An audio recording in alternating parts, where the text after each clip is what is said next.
Pacific Ocean, June 1944, 2:17 in the morning. A Japanese destroyer group has just logged the words every captain wants to hear after a night engagement. Enemy ship sunk. Confirmed. The gunnery officer signed off. The navigation officer updated the chart. On the bridge, the commander allowed himself a breath of relief. His 4 destroyers had executed a textbook ambush. Coordinated salvos overlapping fields of fire, rapid correction. They saw flames. They saw smoke. Then, they saw nothing. In every previous war, in every previous battle, nothing meant victory. But tonight, nothing meant something else entirely.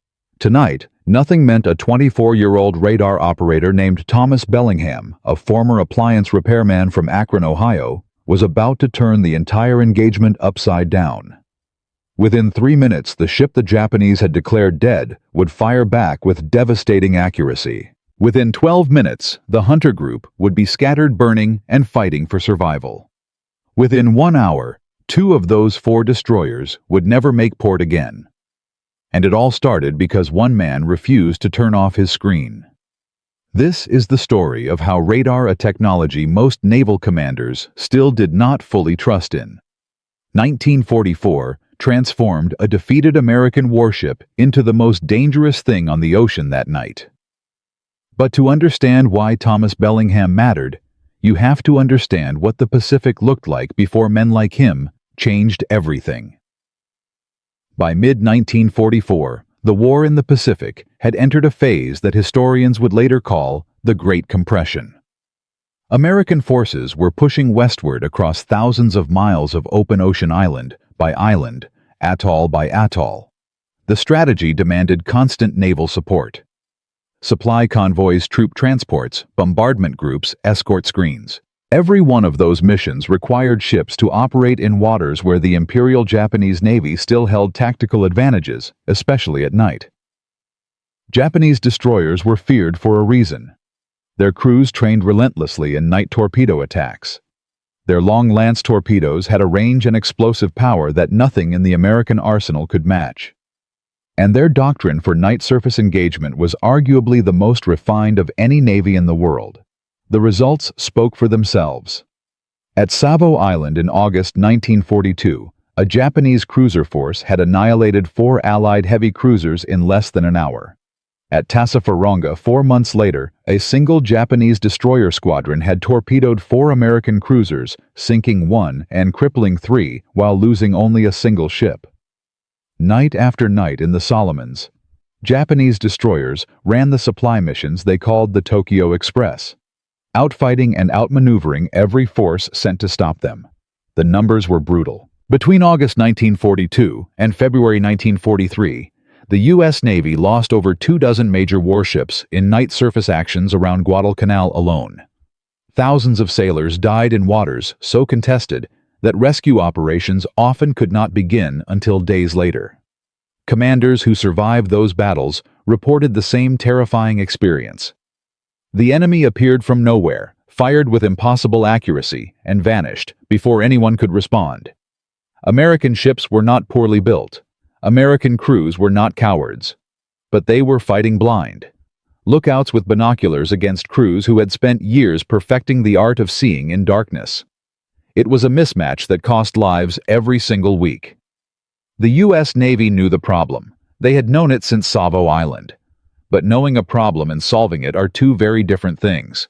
The first attempted solutions were tactical. New formations, better flare procedures, improved communication protocols.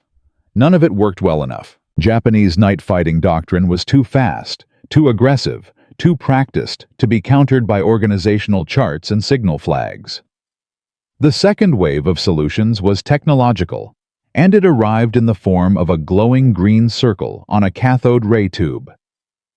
But here is the thing nobody talks about. Radar existed on American ships well before 1944. The problem was that almost nobody trusted it. But everything was about to change because of a man no one in the Navy had ever heard of. Thomas James Bellingham grew up fixing things, not important things, not military things, radios, toasters, refrigerators. His father ran a small appliance repair shop on West Market Street in Akron, and Thomas had been soldering connections since he was 11 years old. He understood circuits the way some people understand language, not as abstract diagrams, but as living systems, where current flowed like water and resistance behaved like friction. He could listen to a radio and hear the fault before he opened the case. He enrolled at the University of Akron in 1939 to study electrical engineering, but Pearl Harbor interrupted his second year. He enlisted in January 1942, expecting to be assigned to a motor pool or a supply depot. Instead, the Navy looked at his transcript, saw the words electrical engineering, and sent him to radar school. It was not glamorous. Radar operators in 1942 were considered technicians, not warriors. They sat in darkened rooms below deck, staring at screens full of static and noise. Most officers treated radar as a backup system, useful for navigation in fog, but unreliable for combat. The sets were fragile. They broke down constantly. False returns were common. Experienced captains preferred their own eyes and the judgment of veteran lookouts over the green smear of an oscilloscope. Bellingham did not argue with this attitude. He simply did something different. He learned the machine, not just how to operate it, but how it thought. He spent hours cataloging return patterns, learning to distinguish real contacts from sea clutter, weather interference, and electronic ghosts. He developed a personal notation system for tracking multiple contacts, simultaneously updating positions by hand between sweeps when the set's rotation could not keep up with fast-moving targets. He practiced until he could estimate range within 200 yards and bearing within 1 degree simply by reading the shape and intensity of a return. None of this was in any manual. No instructor had taught him these techniques. He invented them because the machine was talking, and he was one of the few people who could hear what it was saying. By the time his ship deployed to the Western Pacific in early 1944, Bellingham was not just a radar operator. He was the radar operator. The one the gunnery officer actually listened to. The one the captain had started consulting before engagements. The one who could call out a contact at 18,000 yards and have a firing solution ready before the bridge even confirmed the bearing. His shipmates called him Scope. He never complained about the nickname. And then one night in June 1944, Thomas Bellingham's obsessive attention to a glowing screen would prove more valuable than every gun on every destroyer in the Japanese formation combined. The concept Bellingham had been quietly perfecting was something that had no official name in 1944. Today we would call it radar-directed passive engagement. The idea was insane by the standards of the time. Instead of using radar simply to find the enemy and then fighting visually, Bellingham proposed that a ship could fight entirely through radar. Find the enemy on the screen. Track the enemy on the screen. Compute firing solutions from the screen. Fire without ever seeing the target with human eyes. And here is the part that made experienced officers laugh. He also proposed that the ship could deliberately stop firing, go dark, and use radar to track an enemy that believed the fight was over. Let them think you are dead. Watch them relax.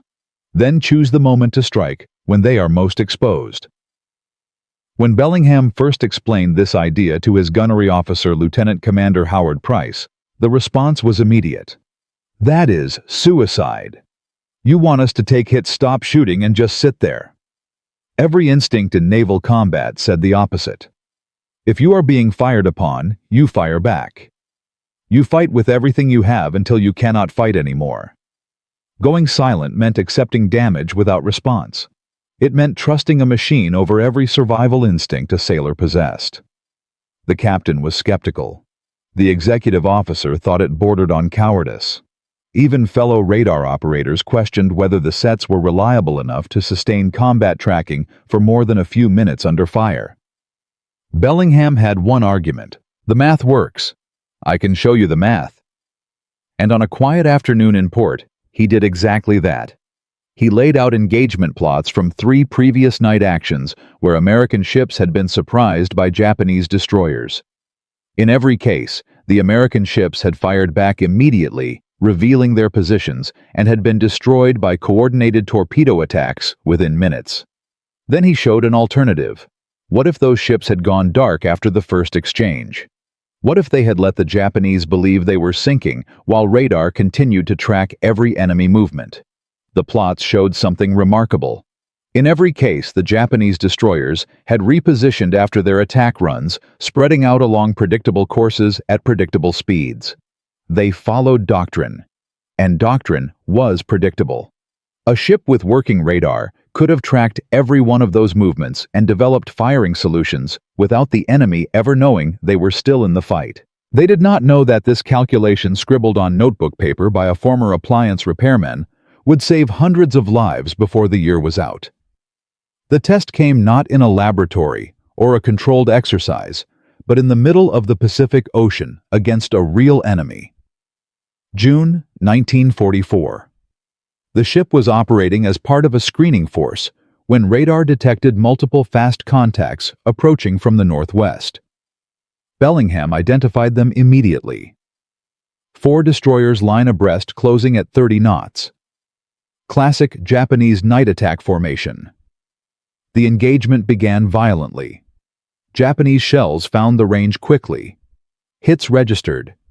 Fires broke out forward. Damage was real and serious. Under normal doctrine, the ship would have returned fire with everything available, trading salvos in a mutual exchange where Japanese training and torpedo advantage would likely prove decisive. Instead, the captain made a decision that went against everything he had been taught. He looked at Bellingham and said 4 words. "Do it your way." The ship went dark. Guns fell silent. Fires were suppressed with frantic speed. Speed was reduced to minimize wake. From the outside, the ship looked exactly like what the Japanese expected to see: a dying target slipping beneath the waves. But below deck in the plotting room, Bellingham's screen was alive with information. 4 contacts spreading apart, slowing down, transitioning from attack posture to repositioning. He watched them celebrate. He watched them relax. He called out bearings every 15 seconds. The gunnery team built solutions on every single track. They waited 4 minutes. 4 minutes of silence. 4 minutes of discipline that felt like 4 hours. And then, when the Japanese destroyers had settled into stable courses with maximum spacing, the captain gave the order. Fire. The first salvo landed within 50 yards of the lead destroyer. The second salvo hit the waterline of the second ship. Within 90 seconds, all 4 Japanese destroyers were under accurate fire from a ship they had officially logged as destroyed. Chaos erupted across the Japanese formation. They scattered. They panicked. They tried to reform. Every movement they made appeared on Bellingham's screen in perfect clarity. The initial results were staggering. 2 destroyers took critical damage in the first 4 minutes. A third lost power and drifted. The fourth managed to turn away, but was tracked relentlessly until it fled beyond effective range. But this was only the beginning. Because what happened that night was not a fluke. It was a proof of concept. And the Japanese Navy, the most feared night fighting force on the planet, had just encountered something their doctrine had no answer for: a dead ship that could see in the dark. The question was no longer whether radar could change night combat. The question was whether the Japanese could adapt before the technology spread to every American warship in the Pacific. In Part 2, we will see what happened when they tried. And the answer is something that even American commanders did not expect. Architected military narrative script with structured pacing and word count. In Part 1, a former appliance repairman named Thomas Bellingham proved the impossible.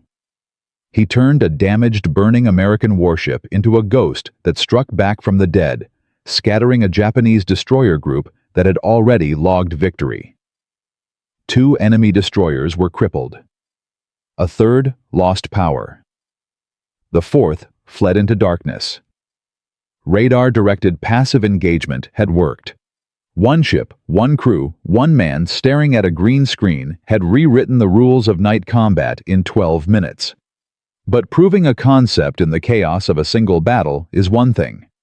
Convincing the United States Navy to change how it fights is something else entirely. Because the morning after that engagement, when the after-action report landed on the desk of Rear Admiral William R. Corbin at Pacific Fleet Tactical Command, the response was not congratulations. It was a summons. And the words attached to that summons would have ended most careers on the spot. Possible dereliction, unauthorized tactical deviation, reckless endangerment of vessel and crew. The man who had just pulled off one of the most remarkable radar engagements of the war was about to face an enemy far more dangerous than any Japanese destroyer, the United States Navy's own bureaucracy. And this is where everything got worse. Rear Admiral Corbin was not a fool. He was 61 years old, a veteran of surface actions dating back to World War I, and he had commanded destroyer squadrons in the Solomons during the worst of the Guadalcanal campaign.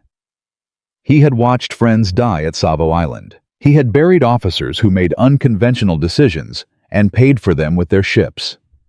His skepticism was not born from ignorance. It was born from graves. When Captain Morrison Bellingham's commanding officer arrived at Corbin's headquarters on the morning of June 19th, the meeting lasted 47 minutes. Morrison later described it as the longest 47 minutes of his life. Corbin sat behind a desk covered in charts and casualty reports. He did not raise his voice. He did not need to. He simply asked questions that had no comfortable answers. You took hits and stopped firing, on purpose. Morrison said yes. You allowed your crew to believe they were under attack with no response. Morrison said the crew understood the plan. Corbin leaned forward. Did they understand it before the engagement or after? The silence lasted 5 seconds. Morrison admitted the decision had been made in real time during the battle. Bellingham had proposed the tactic. The captain had authorized it. There had been no pre-approved doctrine, no standing order, no precedent. Corbin's response was measured but final. Captain, I have 1,700 dead sailors in my reports from commanders who tried new ideas in the middle of a night action. You got lucky. Luck is not doctrine. He ordered the engagement classified. Not as a success, as an anomaly.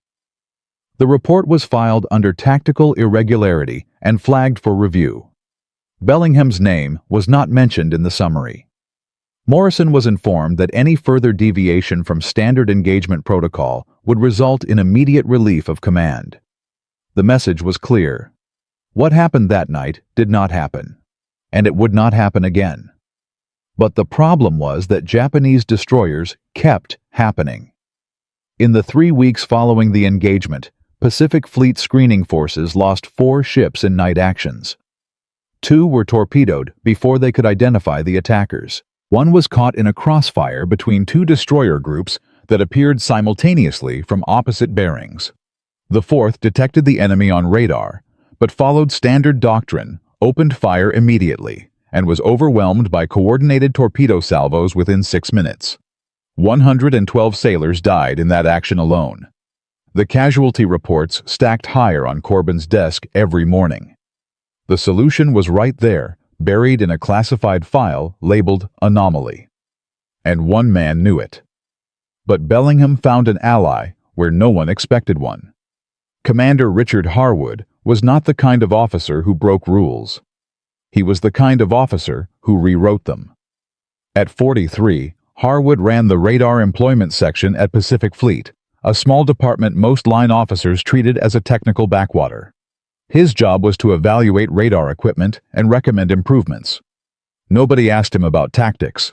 Nobody consulted him about combat. He read every after-action report filed in the Pacific Theater, every single one.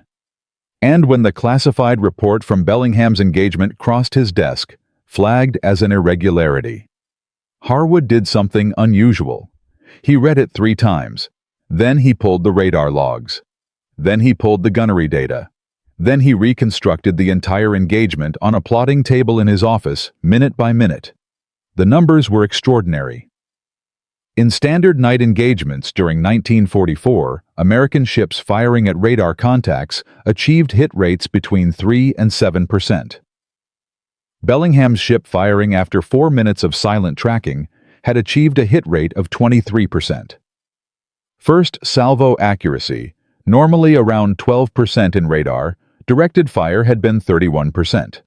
The engagement had lasted 14 minutes. In comparable actions, using standard doctrine engagements lasted an average of 38 minutes, with significantly higher American casualties. Harwood did not go to Corbin. He went above Corbin. He requested a meeting with Vice Admiral Charles Kimball, commander of Destroyer Forces Pacific, and he brought every number he had. Kimball listened for 20 minutes without interruption. Then he asked one question. "Can you replicate this?" Harwood said he could, but he needed three things: a ship, a crew willing to train, and Thomas Bellingham.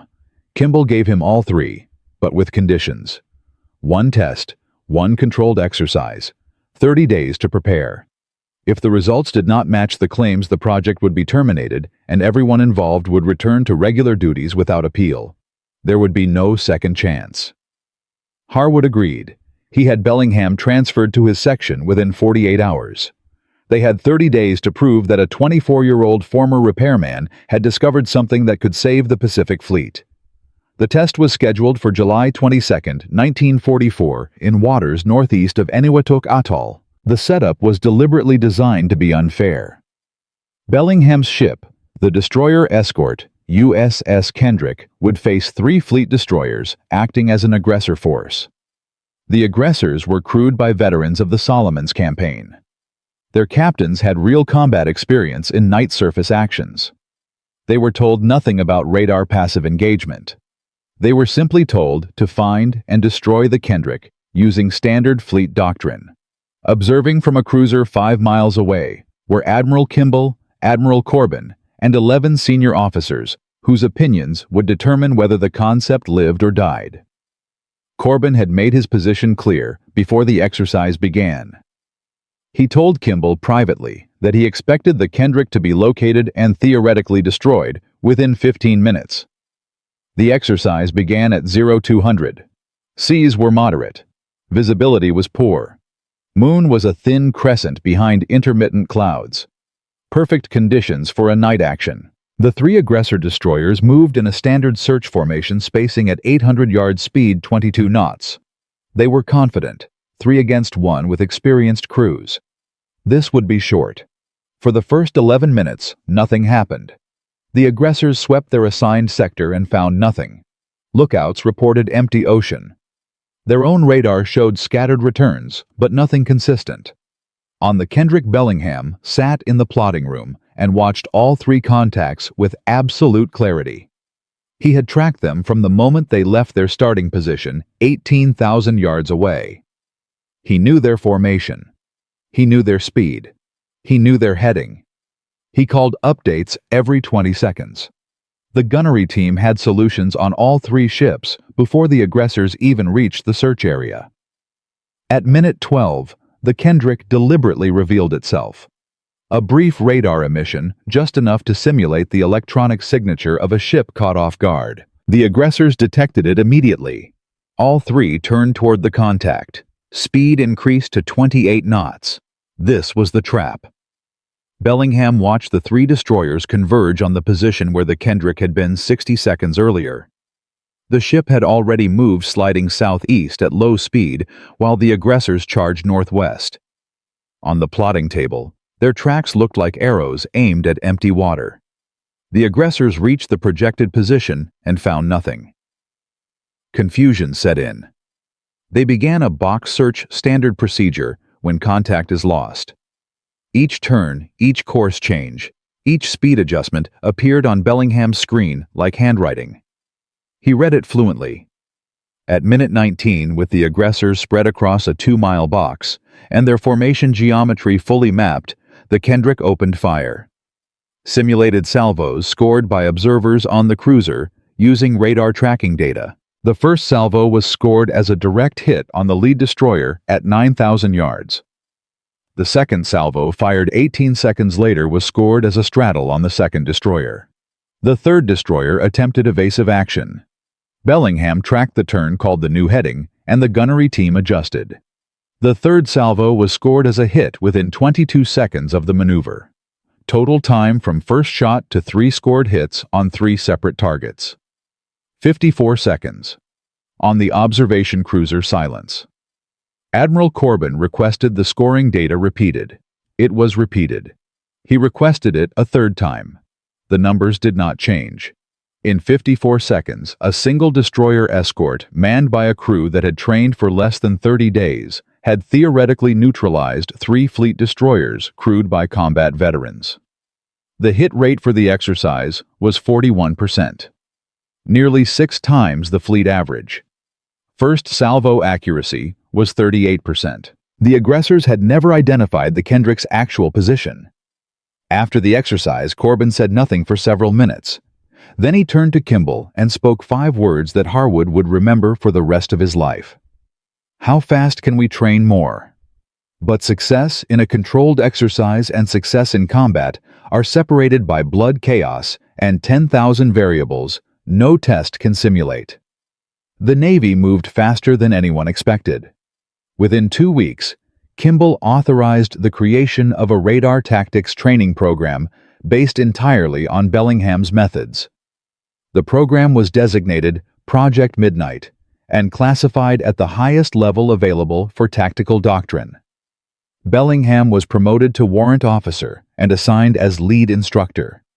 He was 24 years old and teaching combat tactics to captains twice his age. Not all of them appreciated the arrangement. The resistance was immediate and fierce. Destroyer captains who had survived the Solomons campaign viewed the program with open hostility. Commander James Aldrich, a decorated veteran of Tassafaronga, told Harwood directly that he would not take tactical advice from a man who had never commanded so much as a lifeboat. Others were more diplomatic, but equally dismissive. The idea of going silent during combat felt like cowardice dressed up as innovation. One captain called it hiding with extra steps. Bellingham handled the skepticism the only way he knew how. He showed them the screen. He sat doubters down in front of radar displays and ran recorded engagements. He pointed to the moments where standard doctrine created predictable patterns. He showed them their own movements from exercises traced on paper like roads on a map. When they saw how visible they were to radar, the arguments stopped. Training expanded to 12 ships within 60 days. The first combat deployment under Project Midnight protocols occurred in September 1944, when a task group of 3 destroyer escorts encountered a Japanese cruiser and 2 destroyers during a night patrol west of the Palau Islands. The American ships executed Bellingham's doctrine precisely. They detected the Japanese force at 22,000 yards, tracked silently for 6 minutes, and opened fire with coordinated salvos that scored hits on the cruiser within the first 30 seconds. The Japanese force, caught completely off guard by accurate fire from ships they had not detected, scattered in confusion. The cruiser took 4 hits and withdrew. 1 destroyer was dead in the water within 8 minutes. American casualties were 0. When the report reached Tokyo, Japanese intelligence analysts flagged something alarming. The pattern of American fire had changed. Shots were landing with accuracy that visual targeting could not explain from ranges that visual acquisition could not achieve. For the first time, Japanese night combat doctrine was producing losses instead of victories. Between September and November 1944, ships trained under Project Midnight protocols engaged in 14 night surface actions. They won 13 of them. Average American casualties dropped by 67% compared to engagements fought under standard doctrine. Japanese destroyer losses in those same actions increased by over 200%. The numbers were impossible to ignore. But neither was the pattern. Because by late November, something changed. Japanese destroyers began behaving differently in night engagements. Their formations shifted. Their approach angles varied. Their timing became erratic and unpredictable. Intelligence reported that captured documents from a Japanese destroyer sunk off Leyte included a tactical bulletin with a single chilling line. The enemy possesses a method of nighttime detection and fire direction that renders standard attack doctrine ineffective. Countermeasures are under urgent development. The Japanese knew. They did not know what exactly had changed, but they knew something fundamental had shifted. And they were adapting. Bellingham had transformed American night fighting in less than 5 months. But the enemy he had beaten was not the same enemy he would face next. The Japanese Navy was not going to accept defeat quietly. They were developing countermeasures, changing tactics, and hunting for the secret behind the ghost ships that struck from darkness. And the real war, the one fought between innovation and adaptation, between technology and desperation, was only just beginning. In Part 3, we will see what happens when an enemy learns your trick and builds something designed specifically to destroy it. A former appliance repairman named Thomas Bellingham invented a tactic that should not have worked. Radar-directed passive engagement. Go dark, take hits. Let the enemy believe you are dead. Then fire back with precision they cannot comprehend. In Part 1, he proved it in combat, scattering a Japanese destroyer group that had already declared victory. In Part 2, he survived the Navy's own resistance, won a controlled test with a 41% hit rate, and launched Project Midnight. Within 5 months, ships trained under his methods won 13 of 14 night engagements. American casualties dropped 67%. Japanese losses doubled. But by late November 1944, captured documents revealed a chilling truth. The Japanese knew something had changed.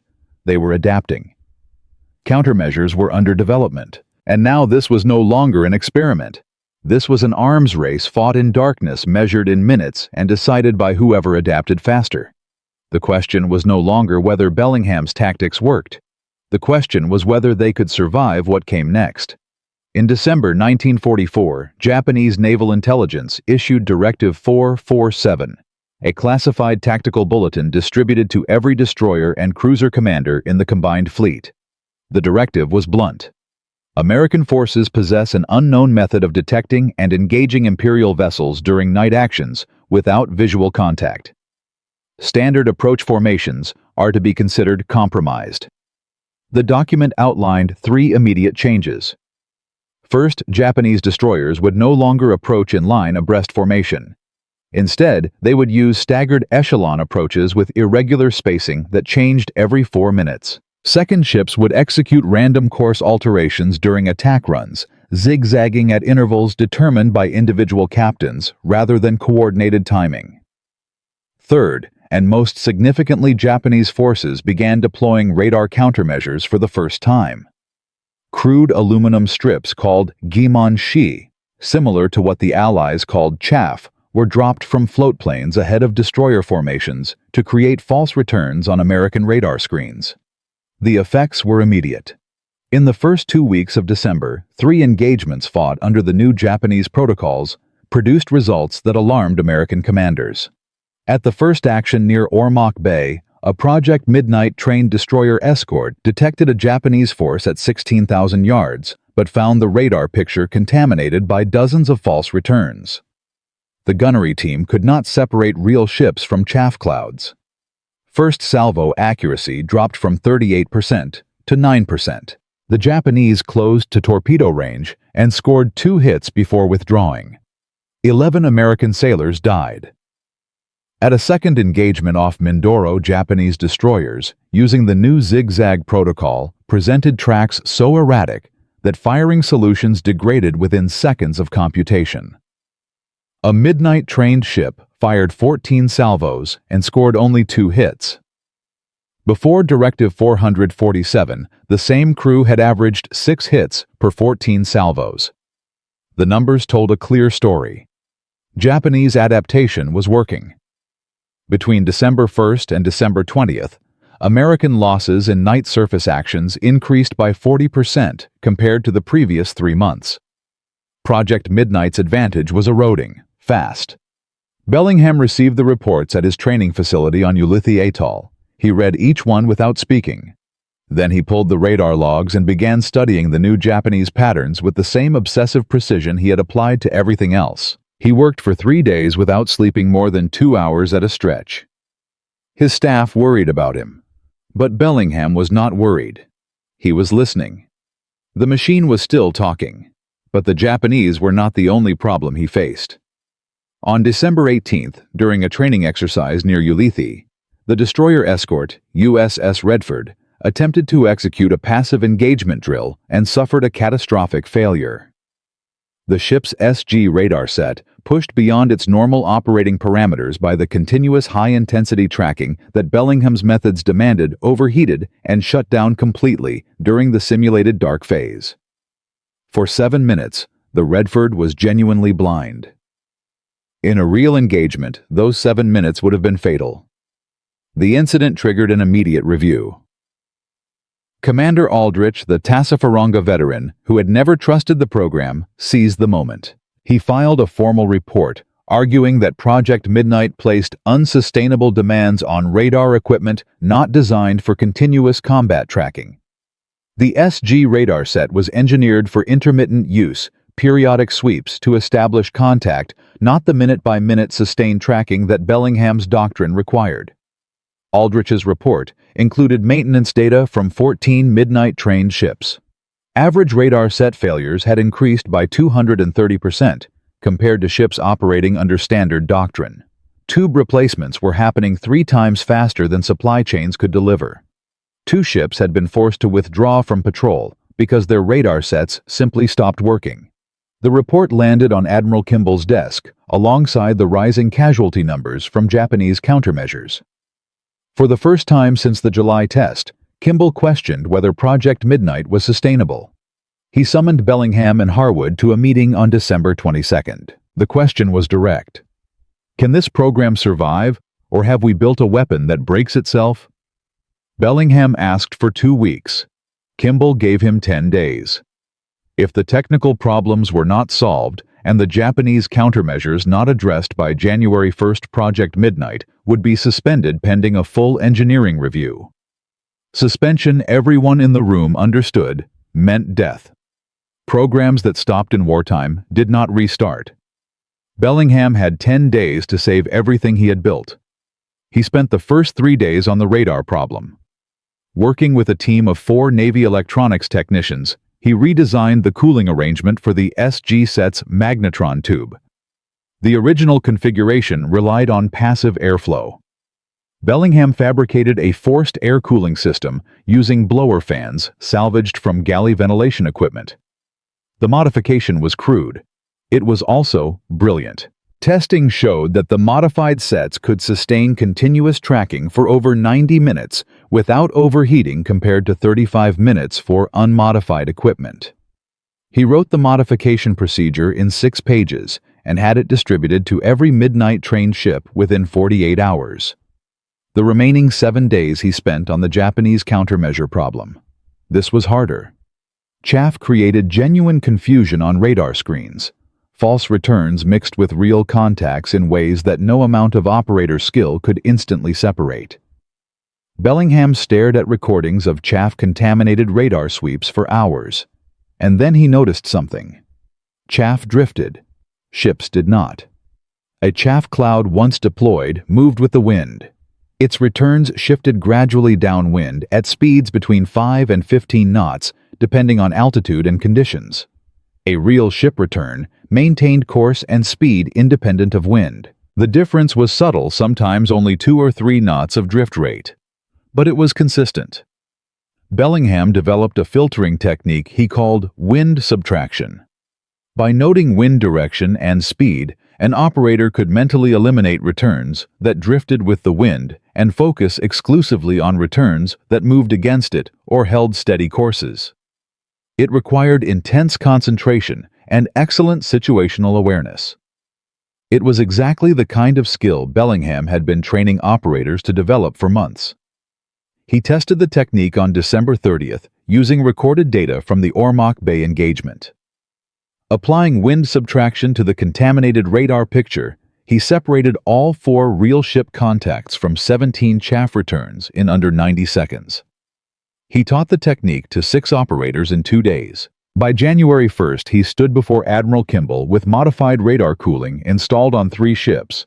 wind subtraction protocols documented and tested, and a proposal for the most ambitious combat validation yet attempted. Kimball read the proposal.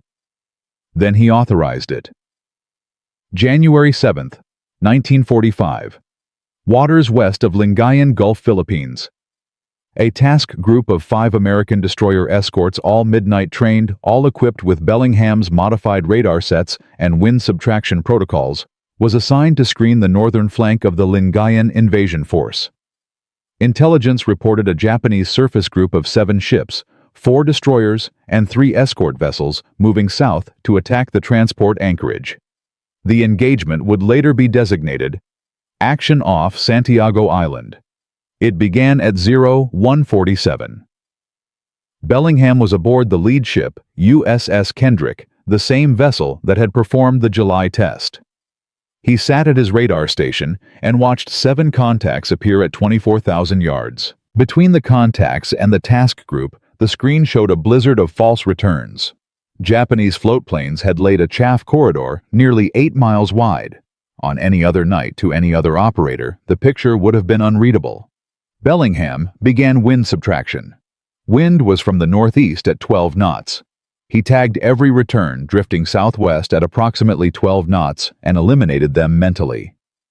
Within 70 seconds, the 7 real contacts emerged from the noise like stones in a river.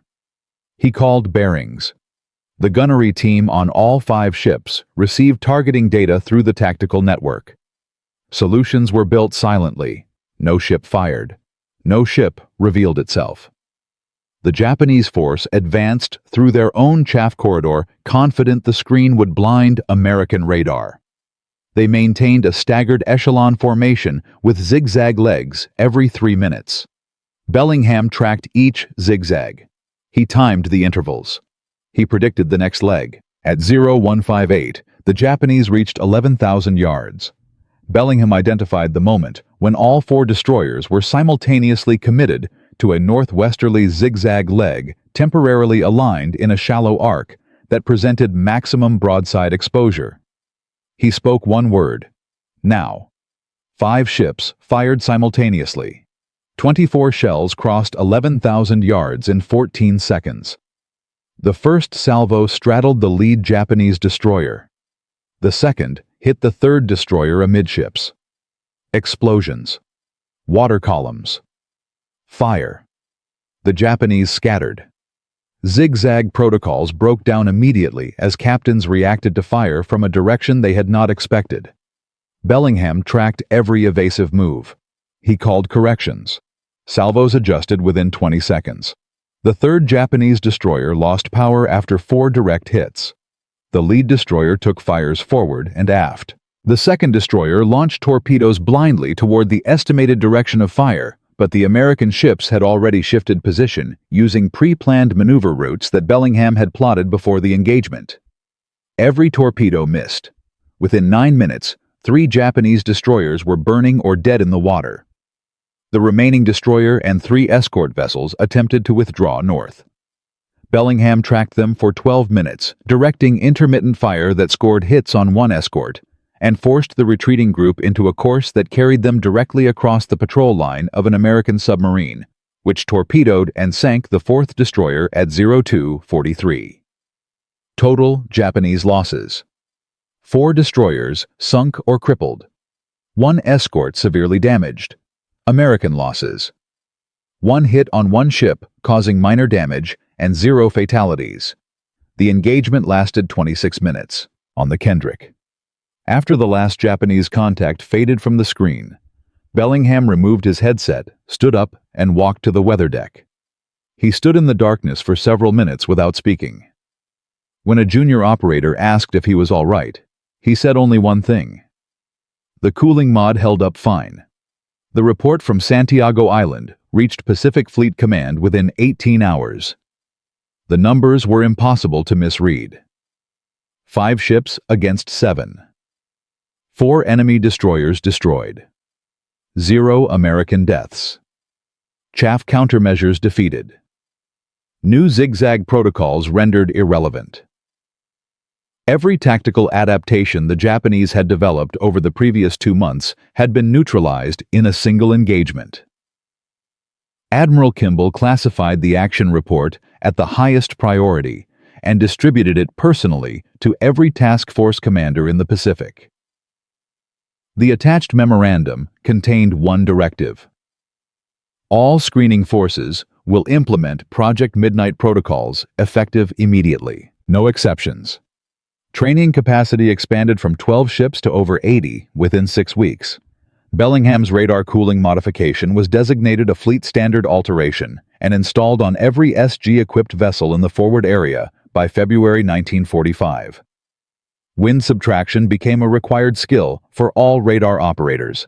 The results cascaded across the Pacific. In January 1945, before Santiago Island, American forces lost an average of 3 ships per month in night surface actions. By March, that number dropped to fewer than 1. Japanese destroyer effectiveness in night engagements collapsed. Between January and April 1945, the Imperial Navy lost 31 destroyers in night actions, compared to 8 American ships lost in the same period. Before Project Midnight, that ratio had been nearly equal.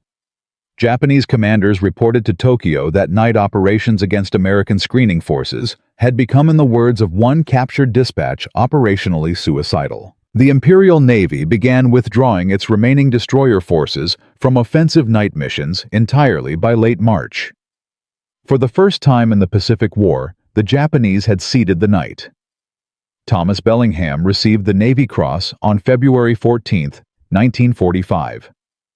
The citation mentioned distinguished service in developing tactical innovations, but did not describe the innovations themselves. Project Midnight remained classified.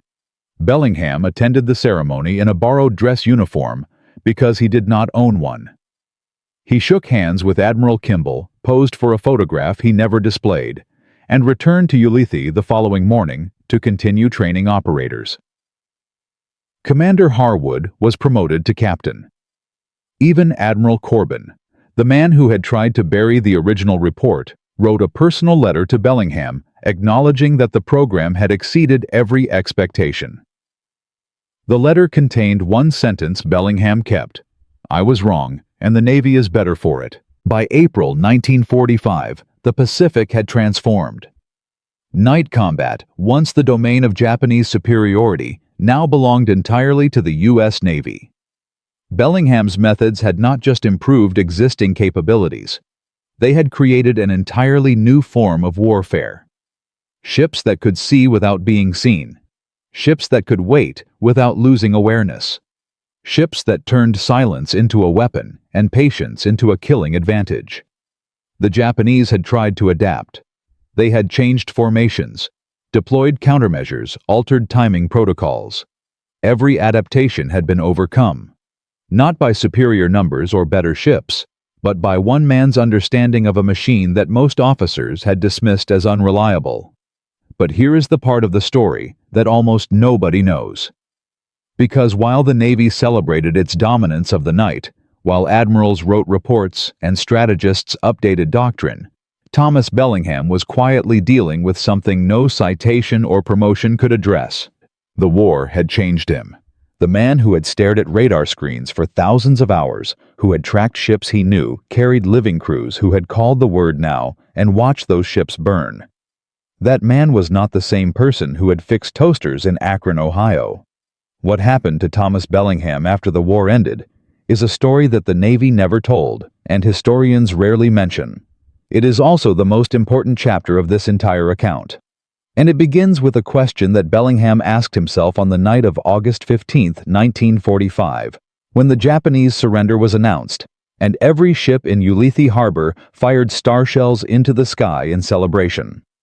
While everyone around him cheered, Bellingham stood alone on the weather deck of the Kendrick and asked a question that had no comfortable answer. How many men did I help kill? That question, and what it cost him, is where we end this story. In Part 4, orchestrated final military history narrative installment with dramatic storytelling. A former appliance repairman from Akron, Ohio, walked into a radar room and changed the way navies fight in the dark. Thomas Bellingham invented radar, directed passive engagement, a tactic every expert called insane. Go silent. Let the enemy think you are dead. Then strike with precision they cannot see coming.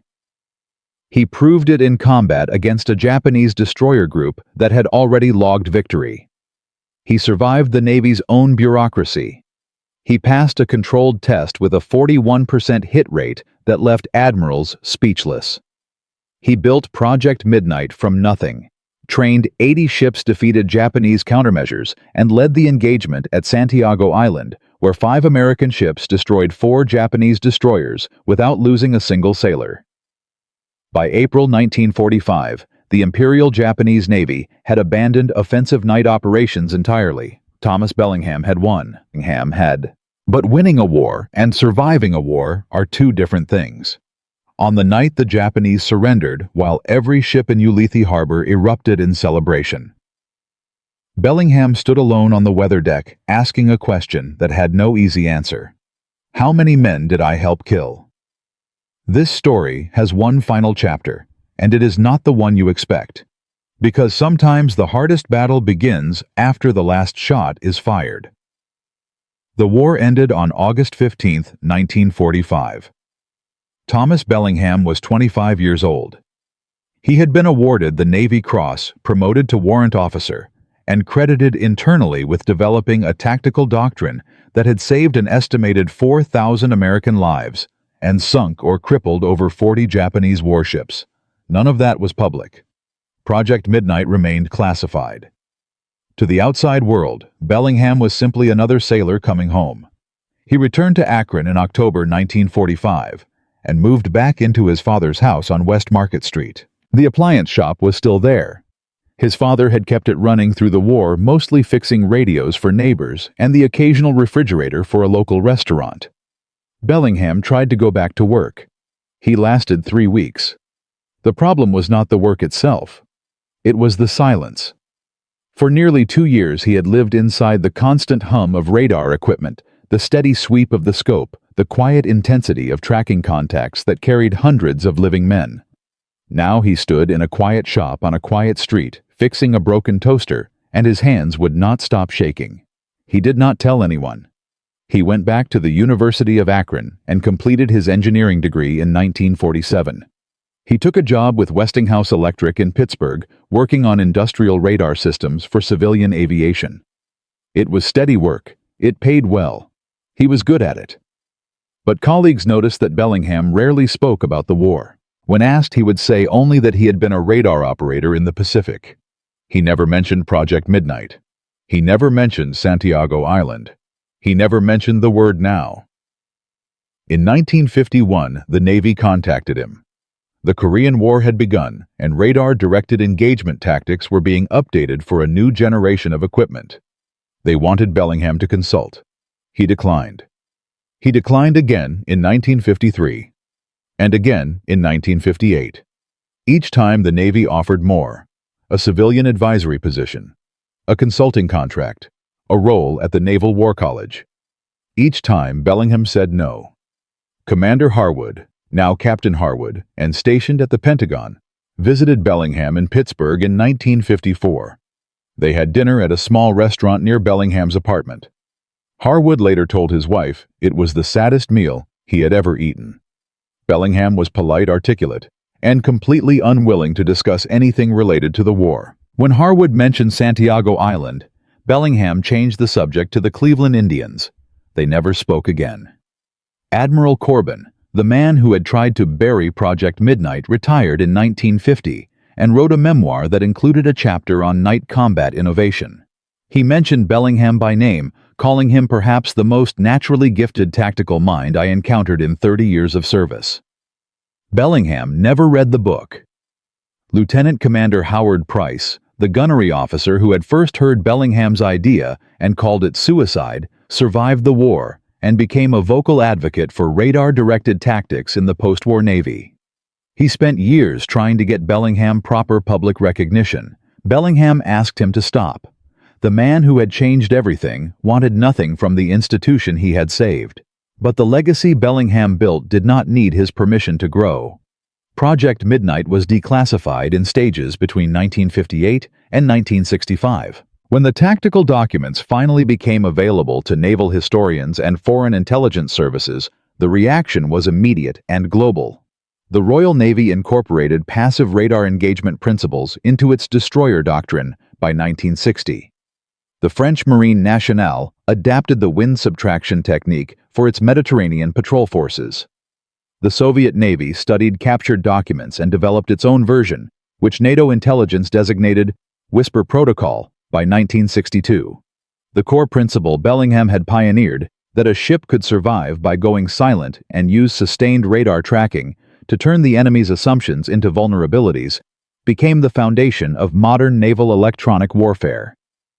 Every stealth engagement concept used by surface combatants today traces its intellectual lineage to a 24-year-old repairman staring at a green screen in the Pacific. The numbers tell the scale of the legacy. Between 1944 and the end of the war, ships trained under Project Midnight protocols participated in 37 night surface engagements. They won 34. Total American casualties in those actions were 118 killed and 204 wounded. In comparable engagements, fought under Standard Doctrine during the same period, casualty rates were more than 4 times higher. Naval analysts estimated that Project Midnight saved between 3,800 and 4,500 American lives in less than 1 year of operation. During the Korean War, updated versions of Bellingham's tactics were used by U.S. Navy destroyer forces operating in the Sea of Japan. Hit rates in night engagements improved by over 50% compared to World War II baselines. In Vietnam, radar-directed engagement principles informed the development of the Naval Tactical Data System, the first computerized combat information system used aboard warships. The computer did automatically what Bellingham had done by hand, tracking multiple contacts, computing solutions, and identifying the optimal moment to fire. Today, the Aegis Combat System, the most advanced naval weapons platform in the world, operates on principles that Bellingham would recognize immediately. Sense without revealing. Track without engaging. Choose the moment of maximum advantage. Wait until the enemy commits. Then strike with overwhelming precision. The technology has changed beyond recognition. Phased array radars, satellite links, networked warfare, autonomous targeting. But the doctrine has not. Silence is still a weapon. Patience is still an advantage. And the most dangerous moment in combat is still the moment you believe the fight is over. Bellingham's fingerprints are on every darkened combat information center in every navy in the world. Over 80 years after a former repairman sketched engagement plots on notebook paper, his fundamental insight remains the beating heart of naval surface warfare. Not bad for a man whose original job was fixing toasters. But the biggest lesson from this story is not about radar or tactics or technology. It is about who gets to have ideas. Thomas Bellingham was nobody. He had no rank. He had no combat command. He had no connections. He was an enlisted technician in a navy that valued seniority, tradition, and institutional knowledge above almost everything else. When he proposed his concept, every qualified expert in the room told him he was wrong. Not because the math was flawed. The math was perfect. But because the idea came from the wrong person. This is the pattern that repeats across every war and every era of military innovation.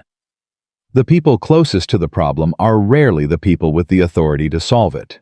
Bellingham understood radar better than any officer in the Pacific Fleet, because he spent more time with the machine than anyone else.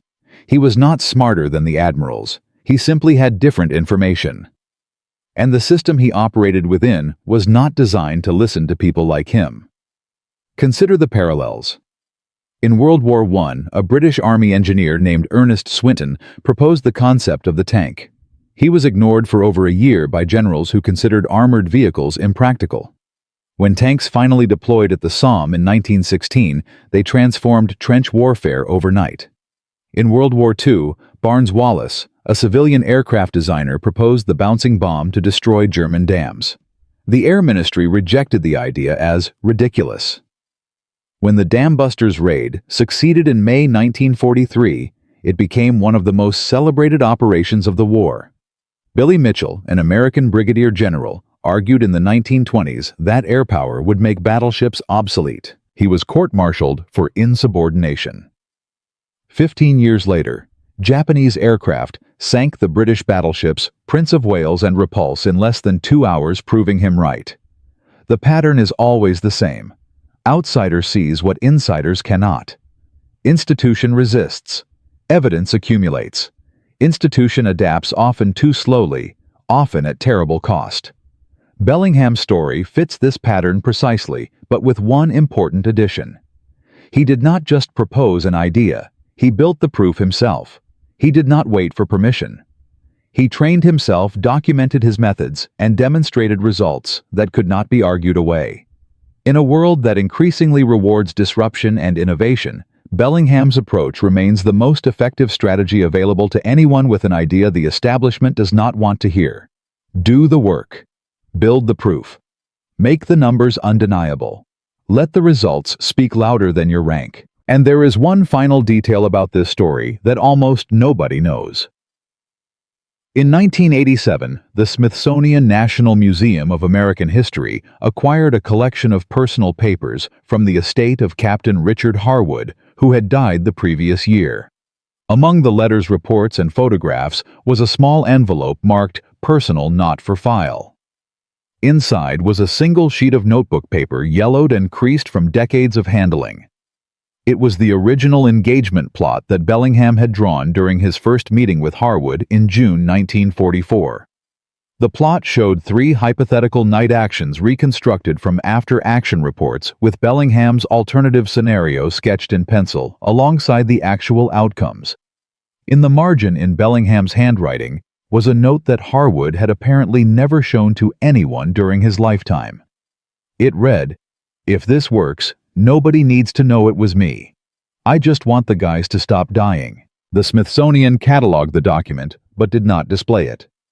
It sat in the archives for 15 years, until a naval historian named Dr. Patricia Conley discovered it while researching a book on radar development in the Pacific War.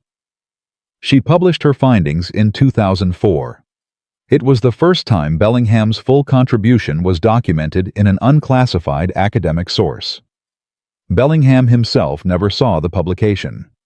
He died on March 3, 1998, in Pittsburgh, Pennsylvania, at the age of 78. His obituary in the Pittsburgh Post-Gazette was 4 lines long. It mentioned his degree from the University of Akron, his 31 years at Westinghouse, and his service in the United States Navy during World War II. It did not mention radar. It did not mention Project Midnight. It did not mention that he had saved thousands of lives. On his desk at the time of his death was a small framed photograph. It showed the crew of the USS Kendrick, taken sometime in 1944. Bellingham is in the back row, barely visible, squinting against the Pacific sun. On the back of the photograph, in faded ink, someone had written 2 words: "Scopes Crew." That was all he kept.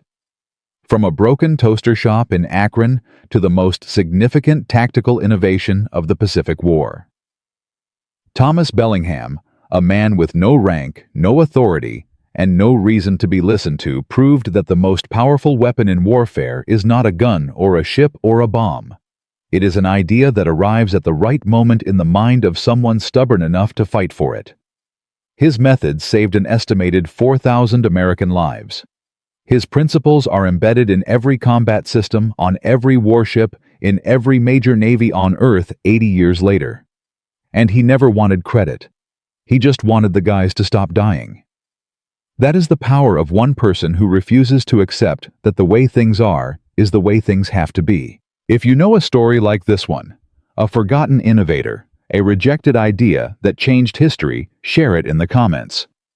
These are the stories that deserve to be remembered.